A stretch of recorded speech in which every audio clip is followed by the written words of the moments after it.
আন্তর্জাতিক ফিফা প্রীতি ম্যাচে কাল ভুটানের বিপক্ষে মাঠে নামবে বাংলাদেশ। ম্যাচটি শুরু হবে সন্ধ্যা ৬টায়।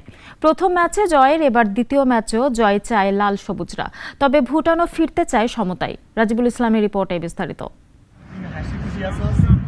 প্রথম ম্যাচে জয় কেবল স্বস্তি মেলেনি, ভুটানের প্রতিকূল কন্ডিশনের সঙ্গে মানিয়ে নিয়ে জয় পাওয়ার আত্মবিশ্বাসও জন্মেছে। তাই তো অনেকটা ফুরফুরে মেজাজে টিম বাংলাদেশ।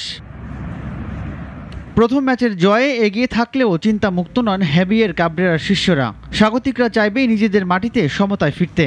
তাছাড়া ভুটানের কন্ডিশনে কিছুটা অস্বস্তি এখনও রয়েছে জামাল ভুঁইয়াদের, সেই সুযোগটাই নিতে চাইবে স্বাগতিকরা।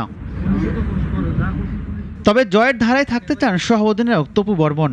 আমরা যদি সেম ওয়ার্ক এবং সেম ডেডিকেশন নিয়ে যদি মাঠে নামি, ডেফিনেটলি আমার কাছে মনে হয় অ্যাজ এ ক্যাপ্টেন বলেন, অ্যাজ এ টিম মেম্বার বলেন, ডেফিনেটলি আমরা উইন করতে পারবো। সমুদ্রপৃষ্ঠ থেকে ভুটানের উচ্চতা, ঠান্ডা এসব প্রতিকূল কন্ডিশন দলের লক্ষ্য পূরণের পথে অন্তরায় হতে পারবে না বলে জানালেন দলের ম্যানেজার। এর আগের একটা এক্সপিরিয়েন্স ছিল আমাদের, আমরা এই মাঠে ভালো রেজাল্ট করতে পারিনি।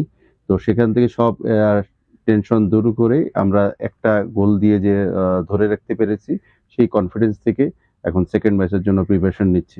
প্রথম ম্যাচে শেখ মুরসালিনের একমাত্র গোলে জয় পায় বাংলাদেশ। দ্বিতীয় ম্যাচেও তুরুপের তাস হতে পারেন এই তরুণ তারকা। রাজিবুল ইসলাম, নাগরিক। 250-টিরও বেশি ডিজাইন অপশন নিয়ে ওয়ালটন স্মার্ট ফ্রিজ, বোঝে আপনার প্রয়োজন।